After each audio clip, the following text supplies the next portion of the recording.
I think I'm live. Hello, everybody. Could you say hello and let me know if you can hear me? Last time we did this, I spoke for about 5 minutes. I was with my friend Richard. We spoke for about 5 minutes thinking we were live and we weren't. We looked like bloody idiots. Well, I did. It wasn't Richard's fault.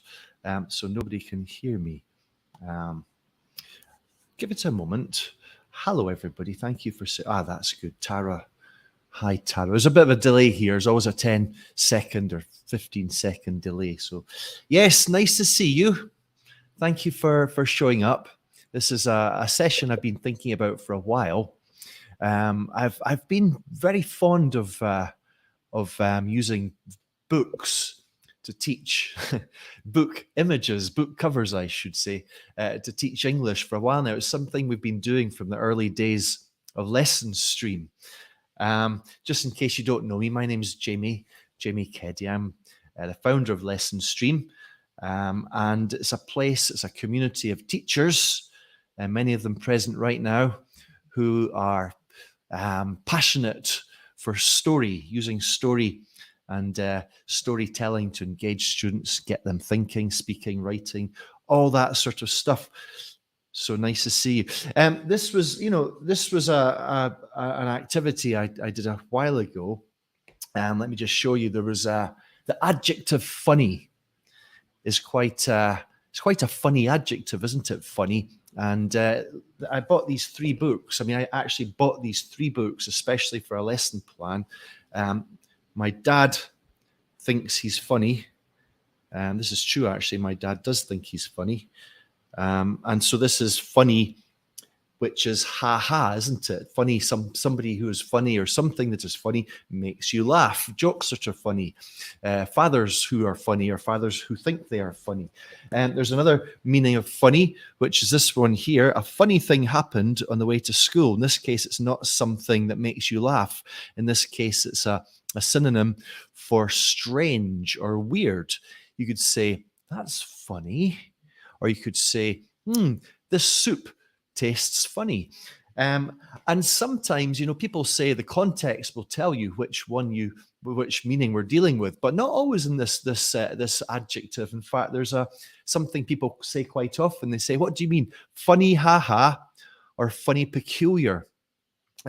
So you don't have to read the books. You just have to use the covers, because these are short, sort of self-sufficient, freestanding texts, aren't they? A funny thing happened on the way to work. A funny thing happened on the way to work. What a fantastic, excellent example to illustrate the meaning of this adjective. And you don't even have to read the books. Great, eh? And here's some more I just pulled off my shelf before we got started here. There's The World's Wife, a book I picked up from IATEFL a few years ago when Carol Ann Duffy gave the closing plenary. This to teach maybe possessive S. How about this is a piece of Lexis, Worst Case Scenario, the Worst Case Scenario survival book. This is a book I've also used before. The Tipping Point, another nice piece of Lexis there.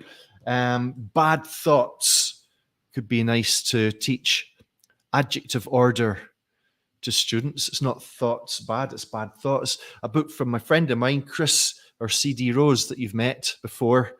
Again, adjective noun word order. The Blind Accordionist, not the accordionist blind, as my Spanish students might say. Made to Stick, another book that we've looked at in one of these previous Lesson Stream lives.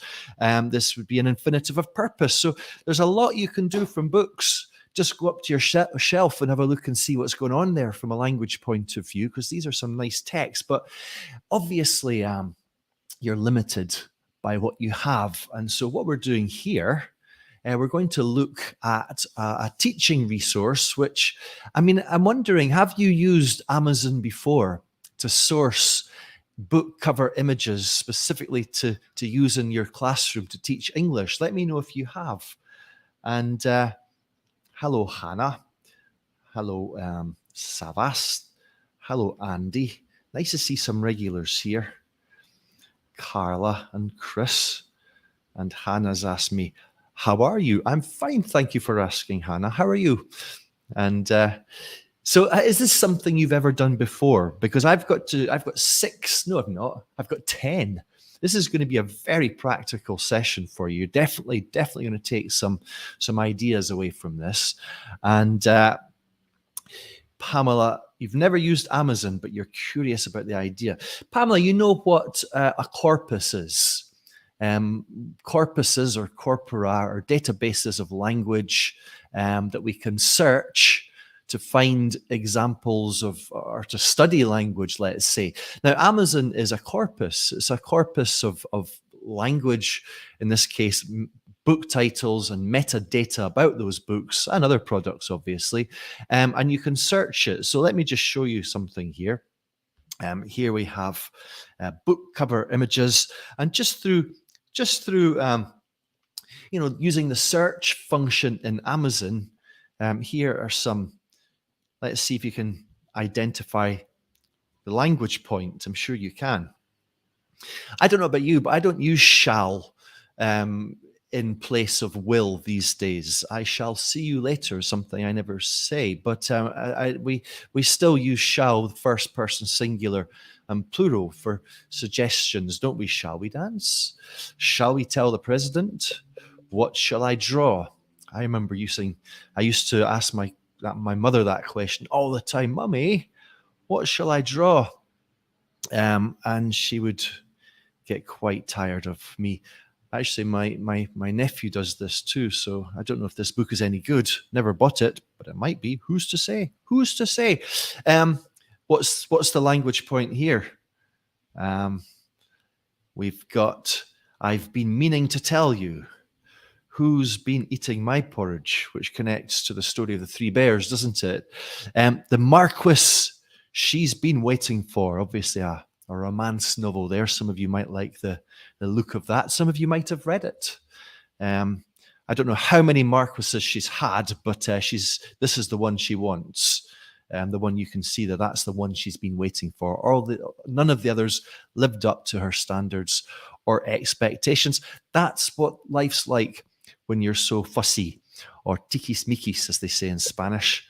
What else do we have here? We've got, well, that was obviously just to put the present perfect continuous.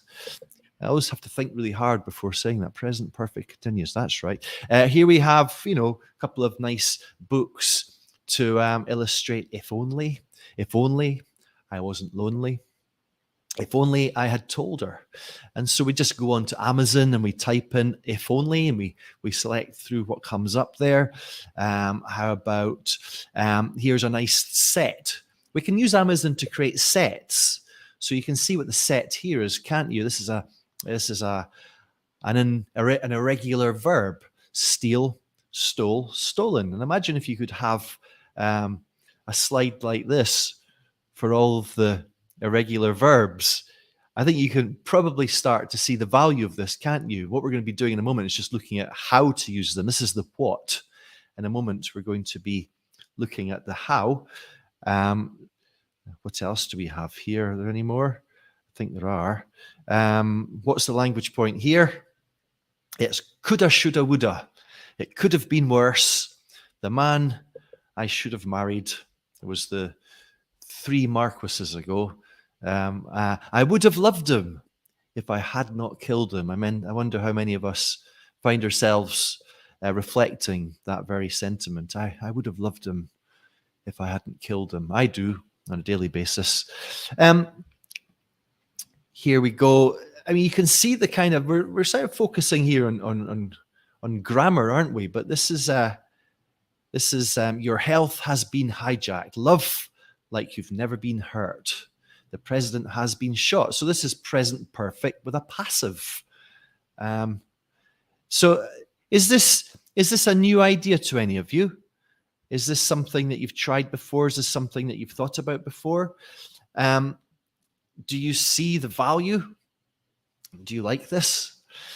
Just before we continue, something important I should say, that the slides that I'm sharing with you right now, a lot of the activities that we're going to be looking at, you can get them, you can use them if you have the slideshow. And if you would like to use the slideshow, I'll give it to you. All you have to do is there's a link below the window, the YouTube video. Just click on the link, put in your email, and I'll send you the slides. All right. And I'll also add you to the lesson stream posts, so you'll get my emails with regular teaching ideas and news about more YouTube lives, lesson stream lives coming up. So let's go through this. We've got just who else has joined us? We've got hello from Pamela in Zurich. Chapa from Greece. Hello. Dummy Dum. Hello, Anna. Justina from Poland, and Chris. Hello, Chris. And it's totally new for Pamela, and she likes it. The more we can show grammar out of the course book, the better. I mean, one day we have to do a lesson stream live on actually teaching grammar, because I think that, hello, Radhika, nice to see you here, and Daniel, and Catherine. I think grammar teaching is done so badly so often, and teachers, I think we've got to change our expectations. We do a grammar activity and that's it. But what I like, from what we're looking at here, is grammar is like plate spinning. It's constantly revisiting. And I don't like saying, today we're going to do this grammar structure. I much prefer to get students speaking or using language, immersed in language, and the grammar comes out of that, and then you can deal with it then, and it's not just doing the present perfect continuous one day, it's going back to it and revisiting it again and again and again. And the slideshows we're looking at here and the images are perfect for that. But I do have some grammar activities having said that. So let me take you through 10 ideas, 10 practical ideas for using images of book covers. Maybe sometimes they're going to be film or DVD boxes as well, but primarily book covers we're looking at here. I wonder if any of you like dictation. Dictation tends to get a bit of a bad press, doesn't it? I think it's in the name, dictation. Who wants to be a dictator? Well, some people do. Some people do. I think dictation is an absolutely fantastic activity. It's got so much going for it. And what I like about doing this, here's 6 very short texts to dictate to your students. Ask them what they are, ask them where they came from. You know the answer. You know that they're all book covers, or rather book titles. Students don't know that. After a bit of speculation, they might guess. All you have to do, and this lets them not just, it's the meaning then emerges, the meaning comes to life when you then show them the book covers. And this obviously also allows them to check their answers. So any dictation at all, you dictate the texts. And we've got a couple of really good dictation activities in Lesson Stream, making dictation meaningful. I'd say this is another example. Dictate the text to students. Maybe dictate each title twice in this case, because they're very short and simple.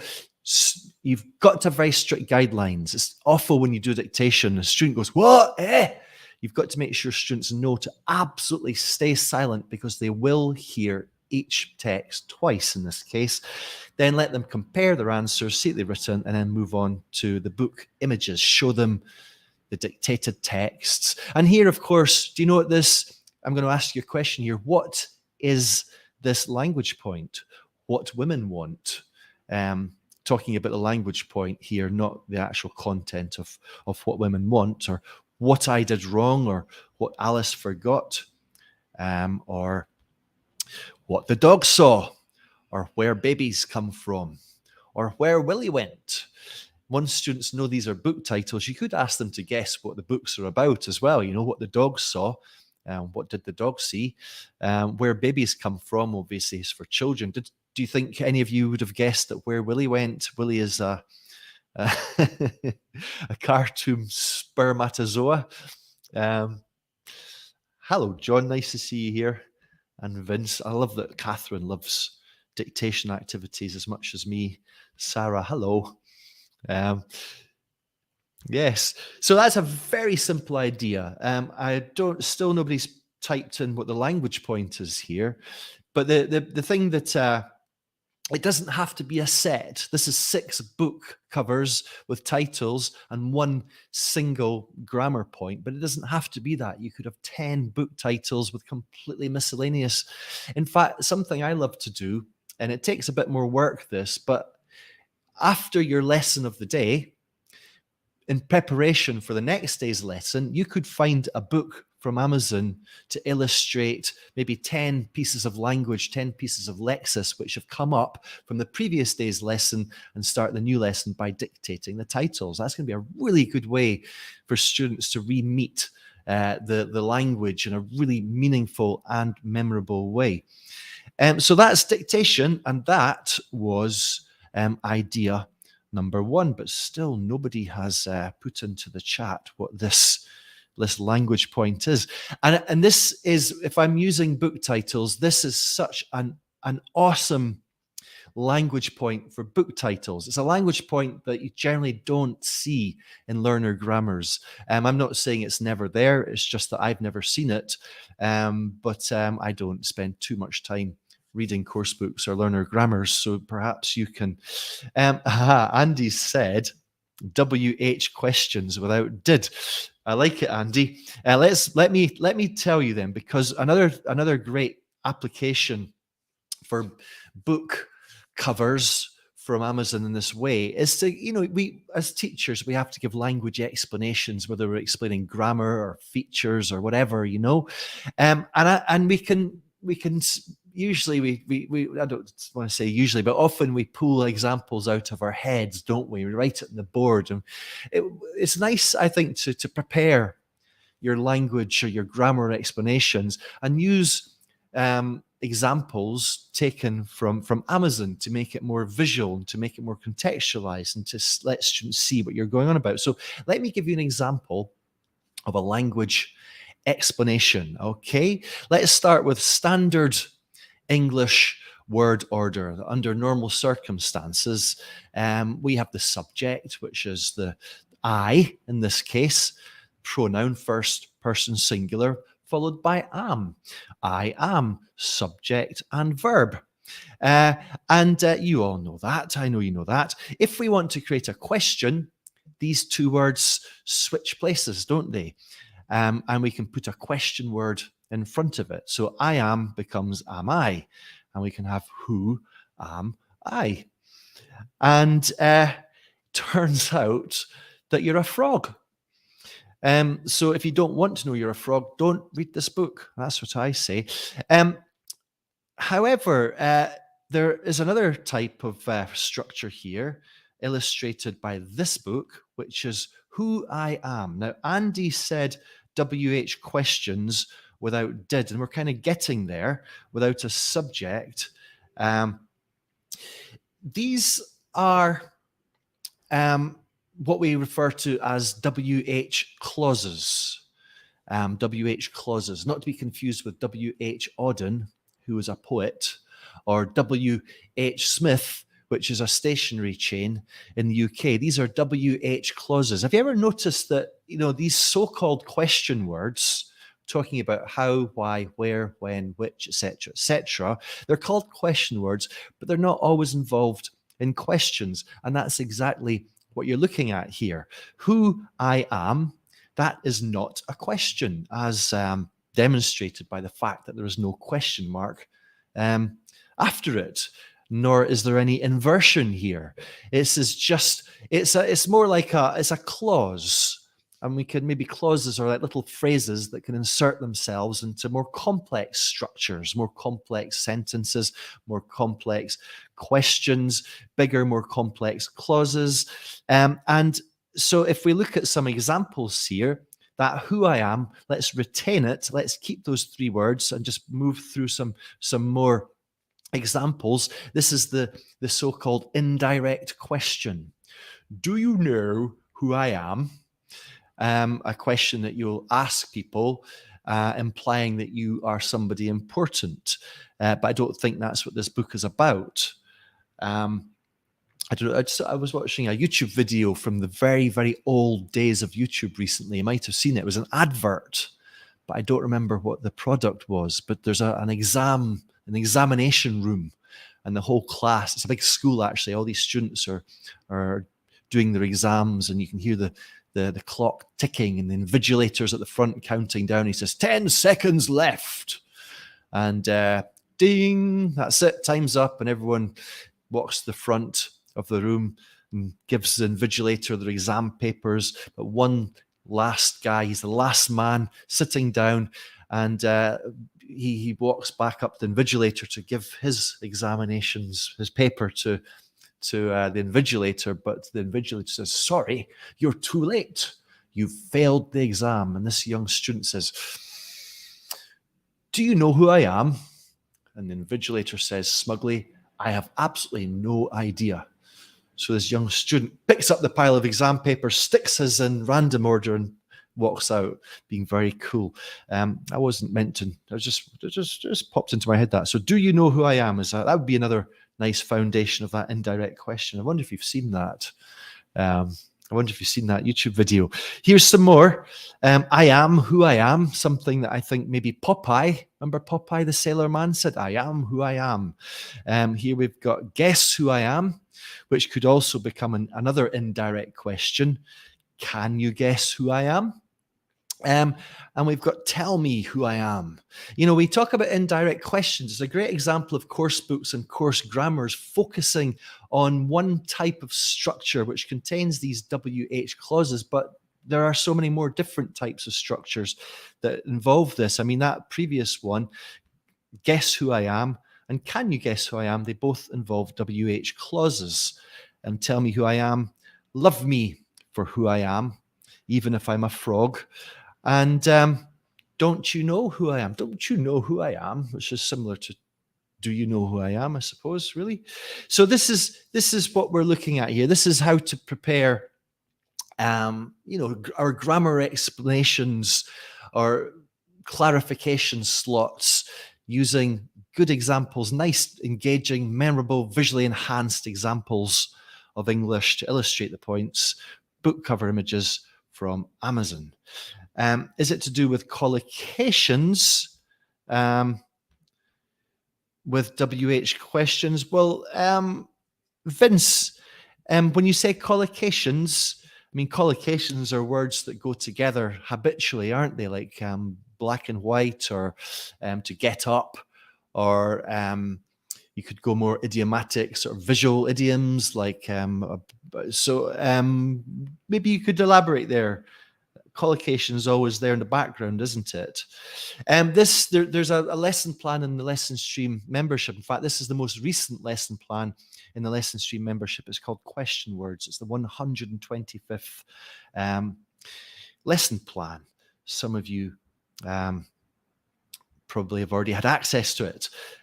Daniel says, a common issue with inductive grammar teaching is the time it takes to wade through long reading or listening text to get to grammar presentation and then on to practice. And you say that as a course book writer, Daniel. Yeah, one can never remember the induction, inductive and deductive. Inductive, yes, is the one where students actually have to deduce it themselves. Yes, I always have to think. Yeah, that's right. There's a lot of to talk about there, isn't there? And grammar lessons waste half an hour being reading lessons. What you like about this is that book titles are a great example of short text that allow learners to notice grammar really fast. Yeah, and they're short and they're complete, aren't they? They're so what's the word I'm looking for? They are sort of self-contained. And if you want to tap into more, you can read the book, I suppose, which is what any good story is about. You've got the basic story. If you want to dig deeper, you can. And this is all about using story. So trying to think of similar texts, advertising slogan, text messages with attached. I mean, Daniel, what you need here is we've mentioned already that Amazon is what I've referred to in the past as a learner-friendly corpus that provides lots of examples of language, but a corpus is useless unless it has a search facility. And so one thing I find myself doing sometimes is going to my WhatsApp messages and searching through them. And your entire WhatsApp life, you've used so much language, and you'll often find something involving a conversation with a friend. It might be interesting, it might be dull, but if you can contextualize it and tell students the when and the where and the who, and then show them the text, assuming that you're willing to do that, it's not something too personal. So WhatsApp is a great one. So let's go on to idea number. Oh no, let me just. I wanted to show you this one. Do you remember the slasher film? The slasher film from, I don't know, maybe 10, 15 years ago. I was speaking about it with my sister last night. This is I Know What You Did Last Summer. Who's seen this? My sister said she'd seen it, and I said, "Oh, I've never seen it, but I've always wanted to know what did this person? Who are the people that did whatever they did last summer, and more importantly, what did they do?" And my sister said, "Can't remember." But I think it's such an engaging title, isn't it? I Know What You Did Last Summer. I can't imagine it's just so curiosifying. It's almost a narrative hook just from a title. But the film was a bit crap, apparently. It only got 5.4 out of 10 on Rotten Tomatoes. But it was successful enough for them to launch a sequel. Does anyone remember what the sequel was called? Or can anybody guess? And this is something I've done with students. It's great if they don't know, because then you can invite them to guess or come up with a creative idea for the sequel to this film. If you don't know, I'd like to hear your answers. What would your sequel film be called? And hopefully this is for people who don't know the answer. What is the sequel? What would you call it if you were the marketer behind this film? So the first one, I Know What You Did Last Summer. What's the sequel called? I asked my dad. My dad's visiting me at the moment. He's out having a coffee. Right. Kate says, I Know What You Did Last Winter. Hello, Kate. Nice to see you here. That's exactly what my dad said. I know what you did last winter. So you're thinking along the same lines as my dad. Any other ideas? I know what you did last winter. I know what you did last spring. I know what you did last autumn. The actual answer, and this is a nice illustration of this adverb, is I still know what you did last summer, which I remember when this came out, and I'd already been thinking, great title. I wonder what this person or these people did. When I saw the sequel, I thought, I'm not so sure about that. It sort of implies that the film there was some unfinished business. It was incomplete.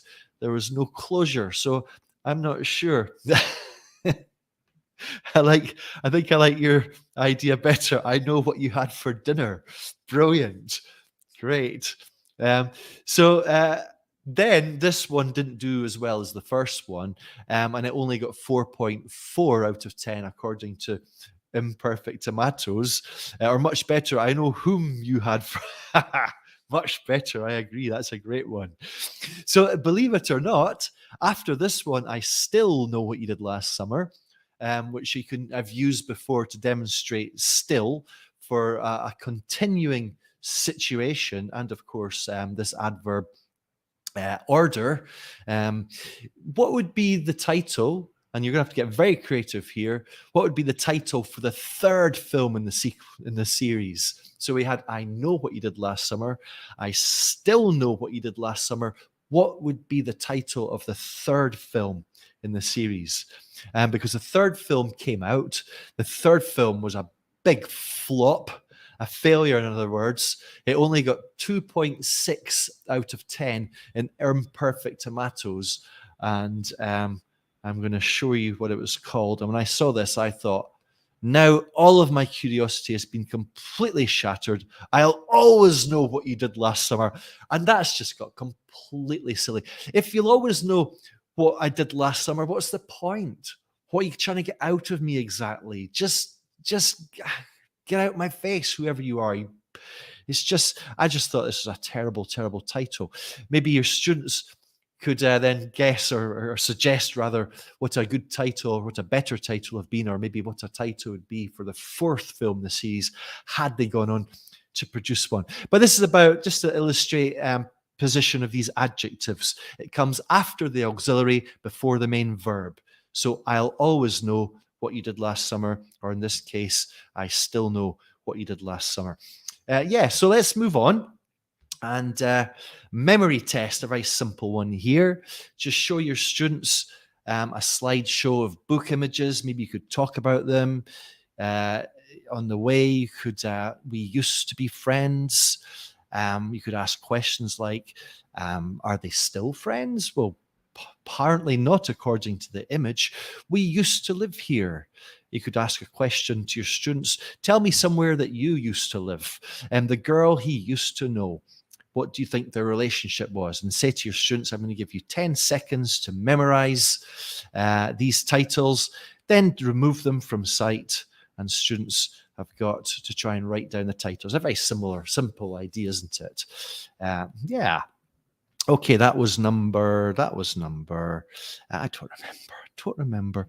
But this is number 4. Now, guess the genre. Guess the story. Now, I wonder, some of you might remember the old days of Lesson Stream. There was a classic activity. It was actually one of the most popular ones, and it was called Some, Any, No, Every.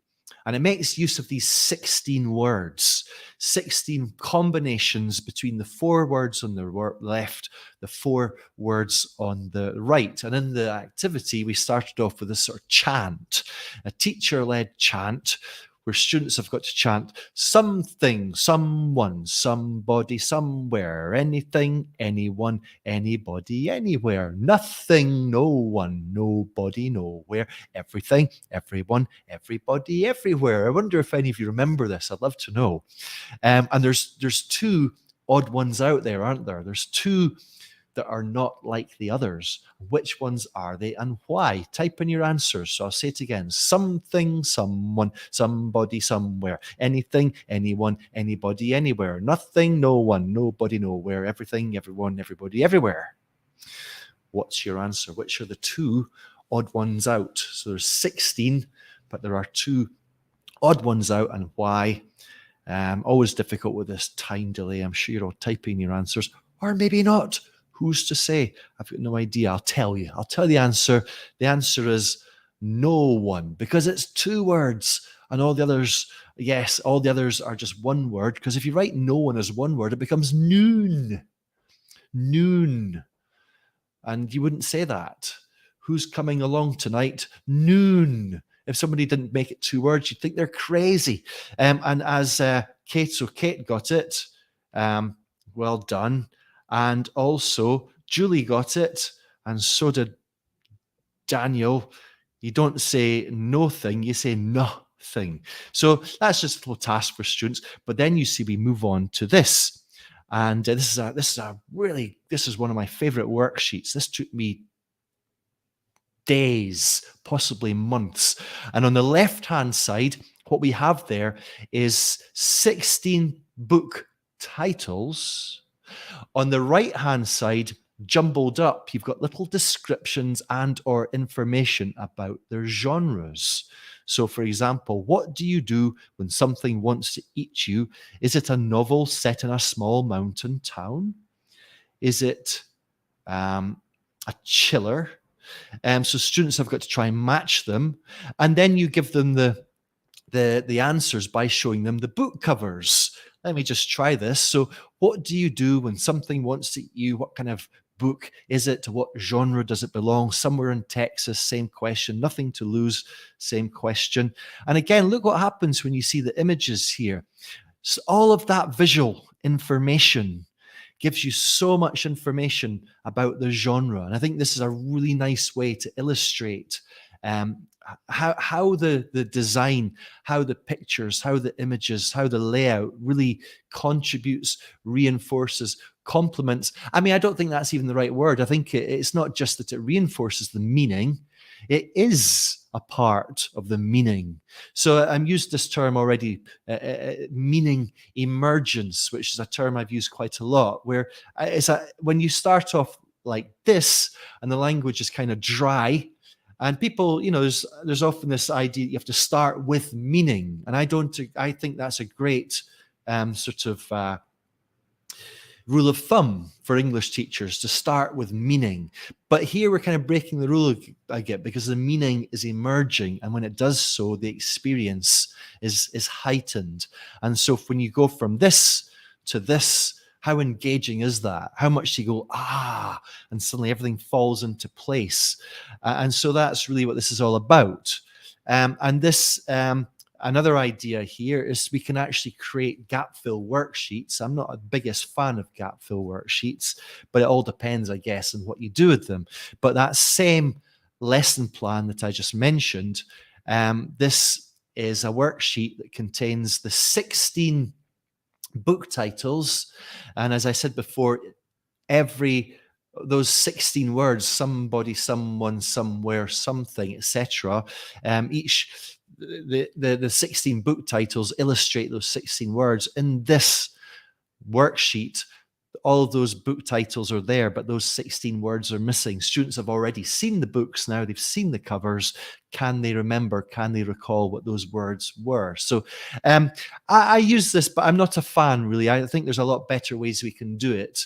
And I'm going to talk later about translation. And I would much prefer to use translation than a gap fill. And if you're a bit confused about this, don't worry, I'll explain in a moment. This is called Some, Any, No, Every. It's a lesson plan I'm reworking, updating, and it's going to be appearing in the Lesson Stream membership soon. All right. Okay, what else can we do then? We can hide words.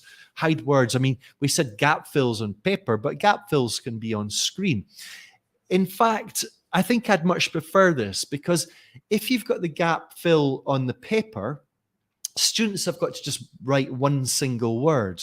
On the other hand, if you've got the gap fill on the screen, then you can ask students to copy the text from the screen to their notebooks, and that's what we can call a transcription task. And transcription tasks are it's a lot better for getting involved in the language. It's much better for noticing language in the text. So what time is it? And then students have also got to predict the title of the book, which is, do you know what time it is? So we're going back, we're revisiting this language point from before. Do you remember what it was? These WH clauses. So who am I? Can you guess? So again, students have got to write down who am I and then try to predict the title of this book. Can you guess who I am? Not can you guess who am I, which is a classic learner error. It doesn't really impede comprehension much, but I know that a lot of students want to get it right, and it's quite a nice, as long as we're not focusing entirely on indirect questions, because as we mentioned before, that's not what it's all about here. Where do babies come from? Can students predict the title of the book beside it? Let's talk about where do babies come from? No, let's talk about where babies come from. Exactly. Again, where does my food go? I know where my food goes, and later where it comes out. Yeah. Why can't penguins fly? I wonder why penguins can't fly. Isn't that cool? I love that one. And how does she do it? How does she do it? I don't know how she does it. Again, this is, we can't give this to our students and expect them to remember it for the rest of their English speaking lives. We know as teachers that will never happen. We know from research that's not the way, this is not how grammar is acquired. This is a constant visit and revisit and revisit and revisit. And I think that we can make use of these books for that very purpose. I mentioned before that the slides that I'm showing you are yours to keep. So if you click on the link below the video, then you can download it. Just put in your email and I'll add you also to Lesson Stream post. So yes, Vince has said direct versus indirect, and that's usually, in my experience, how WH clauses are sold or maybe dealt with in learner grammars. But we've seen it's not only about indirect questions, Vince. And I think it's an oversimplification to think it is, because this, what you see here, what you saw here, this is not an indirect question, is it? This is, I don't know how she does it. It involves a WH clause, but it's not an indirect question. I think when we focus entirely on indirect questions, we're not giving students the whole picture. And the whole picture is that WH clauses are used in a whole range of more complex structures. I wonder, for example, and there's a lesson plan in the Lesson Stream membership, which involves students creating I wonder statements, or I like to call them questions, although they're not technically questions. They are kind of internal questions, but they're not grammatically questions, are they? I wonder why he does that. I wonder how she does it. I wonder where he was going. That involves in WH clauses, but technically it's not an indirect question. So whether or not you want to tell your students the name of this grammar, WH clauses, is up to you. I've got no problem with it, but a lot of teachers kind of feel less comfortable about doing so. Translation, I mentioned this already, and a lot of teachers, often ambivalent about translation. I think over the years, maybe the sort of communicative approach and also natural approaches, and also trying to mass market English language teaching to the whole world has been responsible for teachers to be led to believe that translation is not for the language classroom. It's all wrong. And I'm really happy that for the last few years now, there's been a lot of people have been embracing translation. I love to use translation as a way, incorporating it into our activities. So for example, give students these 12 titles, show them the titles on the screen. Okay, so they've already seen the books. So they know what they're dealing with here. And what you want them to do is, you've got these 12 titles on the screen or on the board. They have to translate them into their first language. And I've done this with students and with teachers whose first language I don't have any understanding of whatsoever. I actually used this with Chinese students once, and I was very satisfied that once they'd come up with translations, they were confident that they'd got their translations on, they were all on the right page. Once they translated them into their own language, they compared them with each other, and maybe find out, does your language deal with the grammar in a similar way or a different way to English? I'm knowledgeable about this with some languages, Spanish, for example, and French. But this is a great way for students to compare. Anyone that says you shouldn't translate because it's bad to encourage translation, it's just so wrong. And people that say you should be thinking in English, that's so wrong as well. This is a fiction. What is more natural if you're learning something to compare that new thing with your pre-existing knowledge? There's nothing more natural than that. And this is what translation allows students to do, to compare this new with what they already know. And comparing your new language with your first language is just such a natural thing to do. And so that's the idea. Now, it's really important, this is really, really important, that when students translate those titles from English to their first language and they write them down in their notebooks, it's really important that they do not write the English titles. So they should only be writing in their first language, you see, and you've got to go around the class making sure this is the case.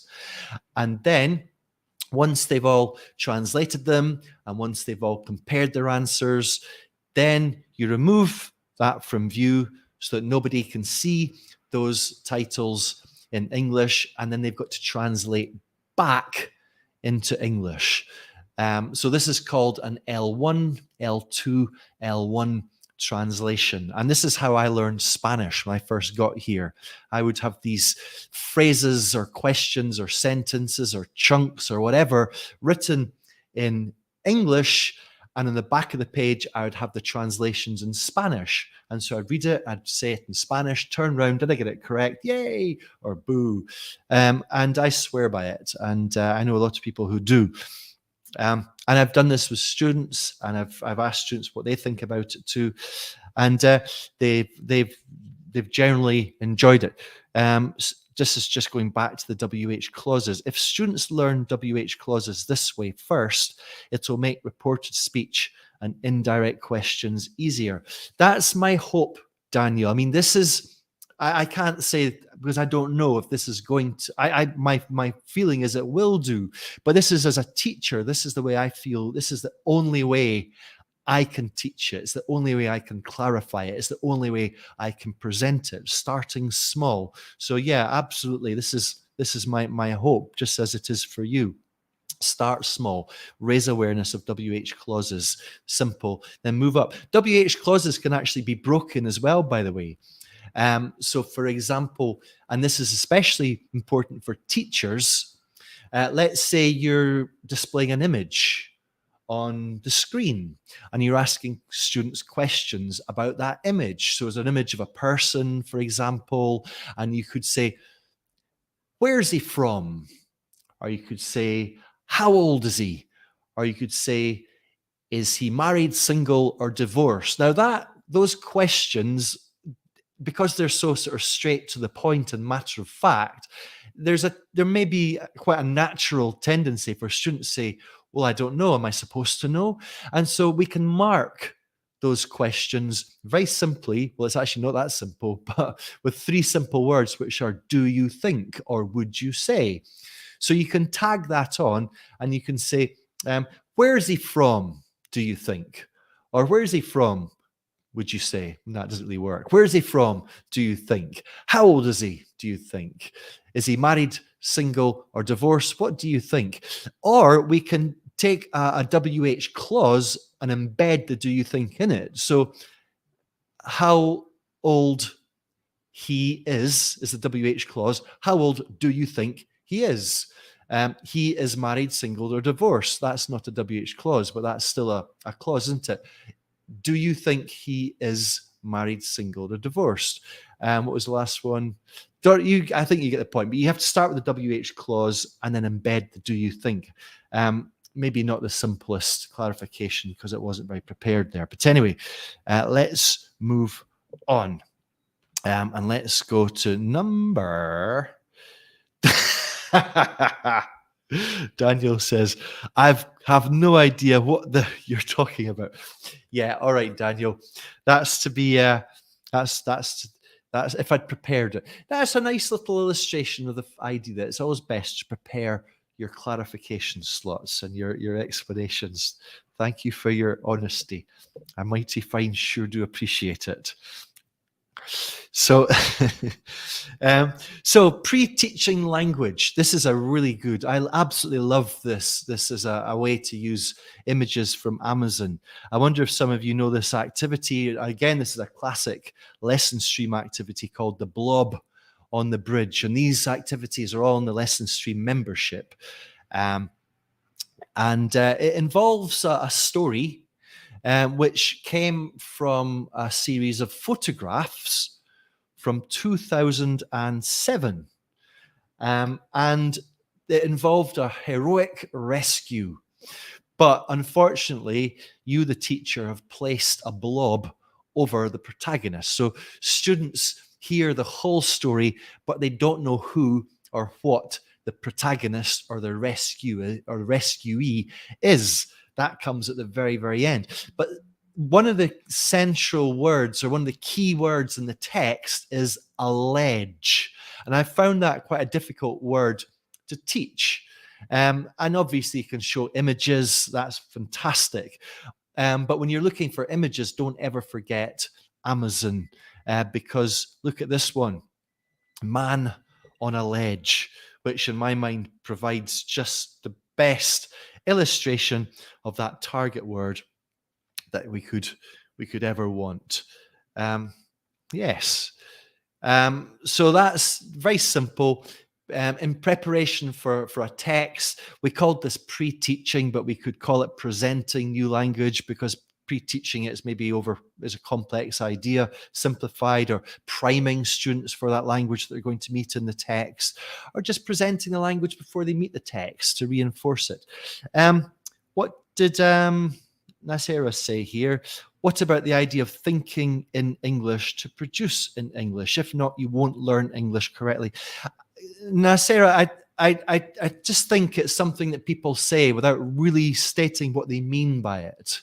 And I hear it too often, saying you should think in English, think in English. What does thinking in English actually mean? Now,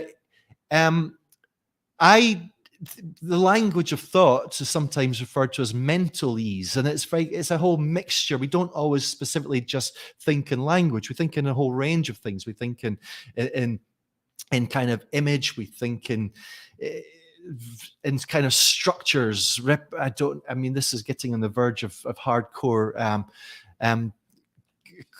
psychology.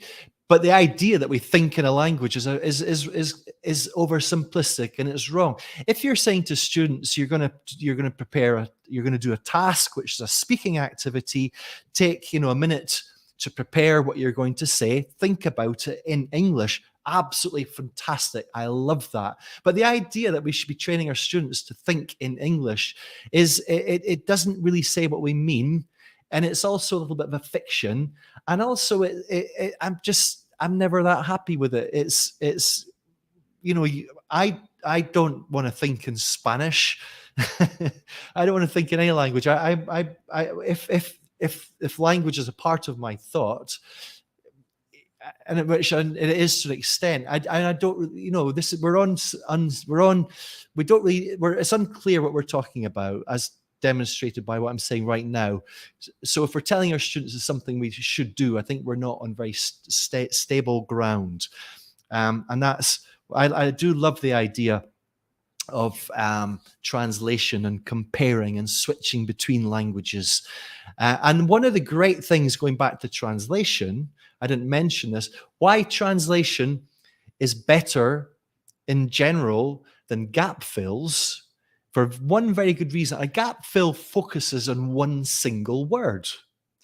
On the other hand, the translation takes that entire title. If there are 6 words in the book title, students have to produce all 6 words when they come to translating their own books, their first language texts back into English. They have to then work with all 6 words rather than just focus on one. And that's why I would always prefer translation over gap fills. And if you want to use a gap fill for a song, let's say, forget it. Why not take a nice juicy part of that song? I want to know what love is. This is. I was thinking of this earlier, actually, just by chance, because there's another song which illustrates WH clauses. What love is, not what is love. There's a song, isn't there? What is love, baby? Don't hurt me no more. About a man who was hurt by his baby. And what is love is a question, but the WH clause in the second song, what was it again? I want to know what love is. Dun, dun, dun, dun. I want you to show me. Now, just take that entire line, ask students to translate it into their own language. Don't tell them it's a song. They might know, it doesn't matter. And then afterwards, ask them to translate it back into English and let them hear that line in the song by playing the song to them. That's how to use a song. Forget gap fills for song. What does it ever teach? I hate gap fills for songs. Sorry, I didn't mean to get so kind of on my high horse there. I didn't mean, and I hope I didn't offend anybody. And yes, let's see what else. Okay, so where are we? Yes. Here's I love this idea. Oh, this is a great idea. Use the synopsis in combination with the book title. So, the book title is accompanied by a text, a big text, i.e., the text of the book, but you can just use a synopsis. Who's got time to read books these days? So, let me show you an idea I'm very fond of. This is a book, and I have obscured one of the words, the second word in the title. And you can ask students to guess what that second word is. And they might guess the answer, but in my experience, they don't. And then you say, well, okay, what I'm going to do then, I'm going to give you the synopsis for this book. And I'm going to read it to you. Here's the synopsis for the book, the synopsis which is available on Amazon. It says, everything you ever wanted to know about your body, but were too afraid to ask.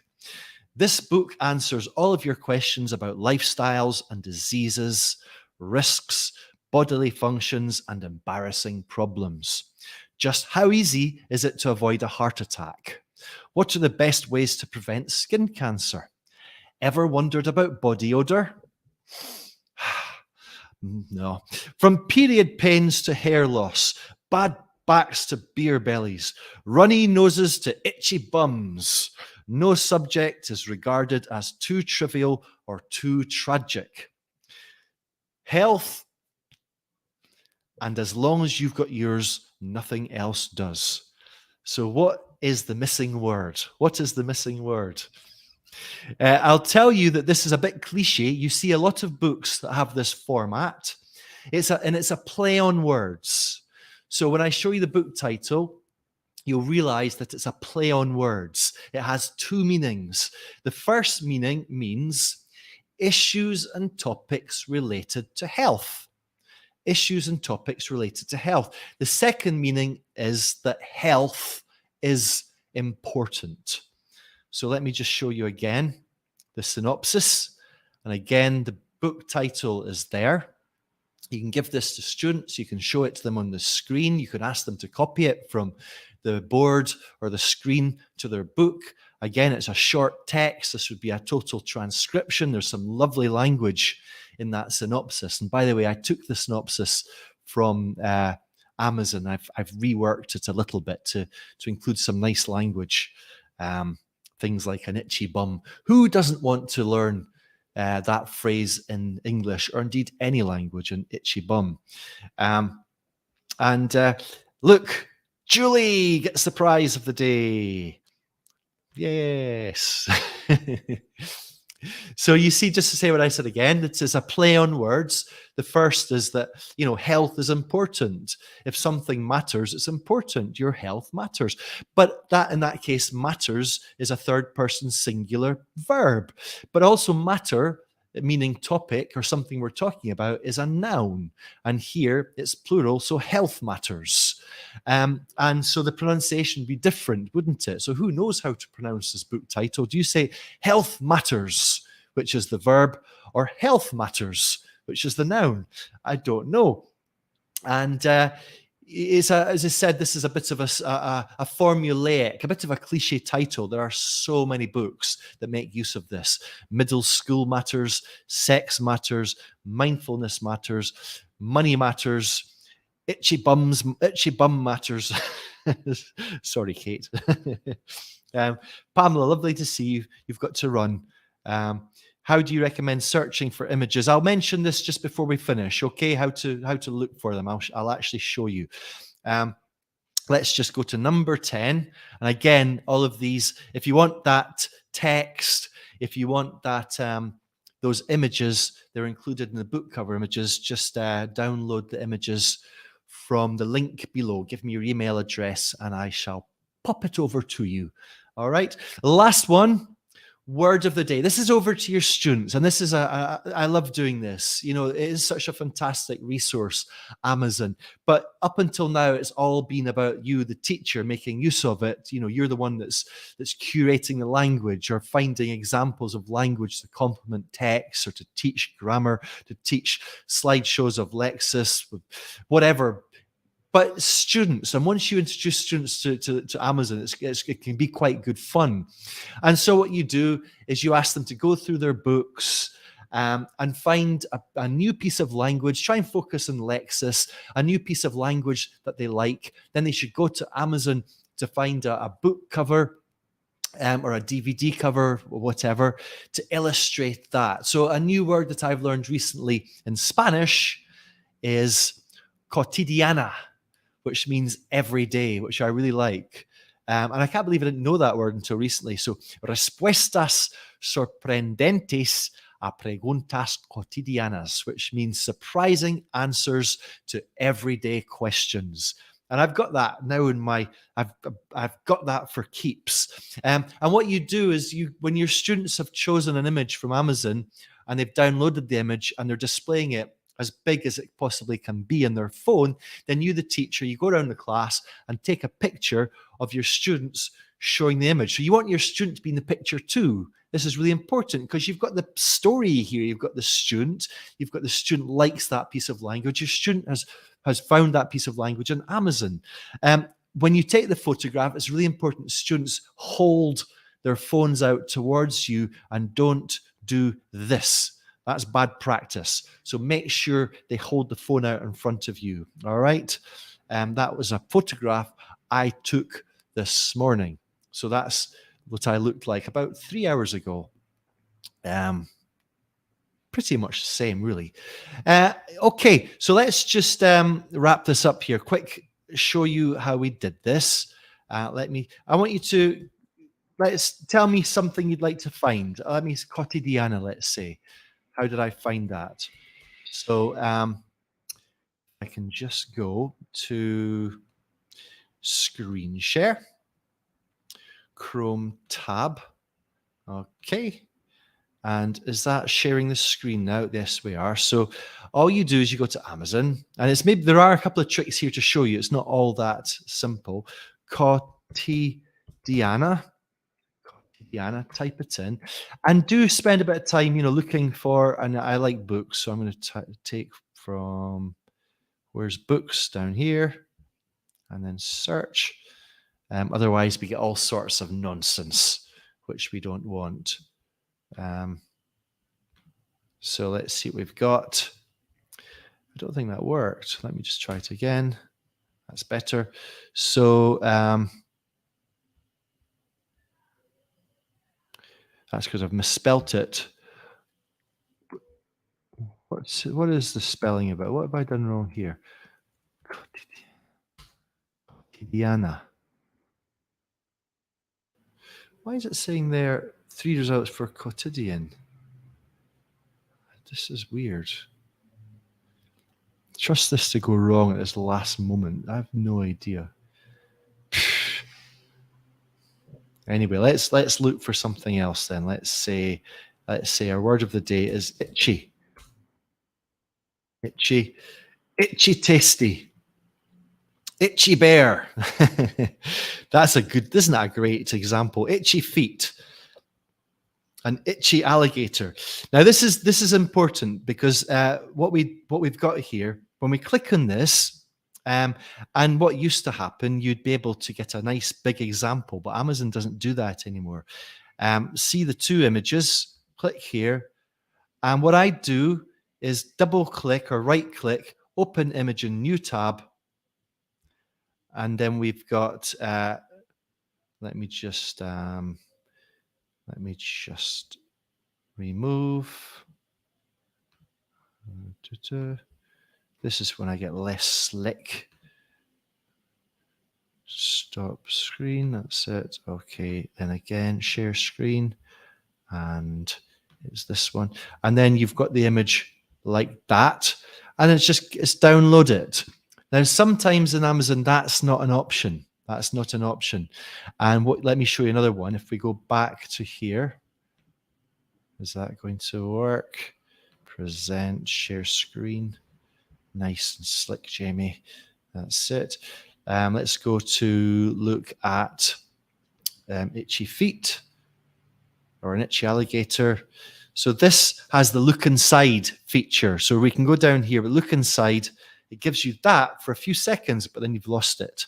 And what I do in those cases, because sometimes, you can't download this image that you see. What I do is I click on look inside screen capture. So you've got to be quick. Click on look inside screen capture, and you'll save the image to your hard drive. So you need to screen capture that. Now, did that make sense? How did that sound? Is everybody happy? Is everybody all right? Excellent. Cotted, not cotted. Is that what I was doing, Daniel? Well, you got the idea, didn't you? Sorry. Yes. Okay, everybody. Yeah. Apparently, it turns out I'm incompetent. Who would have thought? Hello, YouTube user from Italy. And how do you screen capture? What you have to do is you have to ask your teenage students or kids, or just Google it. I'm on an Apple Mac. If you're on Apple Mac, it's Shift plus Command plus 3, and that will capture the entire screen. Then you have to crop the important part out. So just to finish off here, there's one last activity that's coming soon in the Lesson Stream membership. This is such a lovely activity.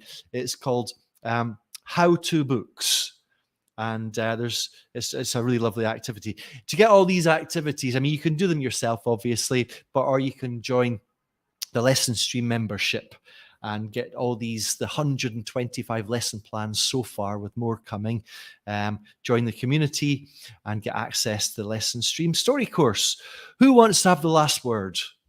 Who wants to say something? I've got to invite someone to have the last word. Who's it going to be? Maybe Daniel, would you like the last word?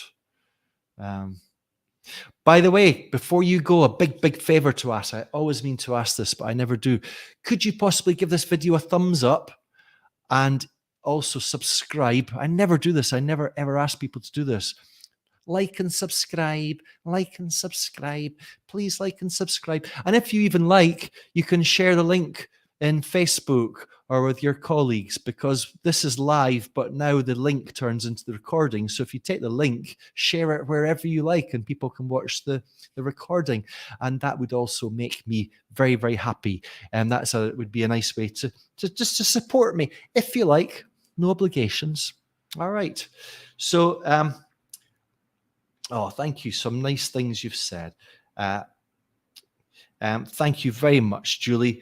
Thank you very much, Lourdes. Thank you, Andy Gandhi. Andy Gandhi is in the membership, and he's been saying for years he's going to tell us one day why he's called Andy Gandhi.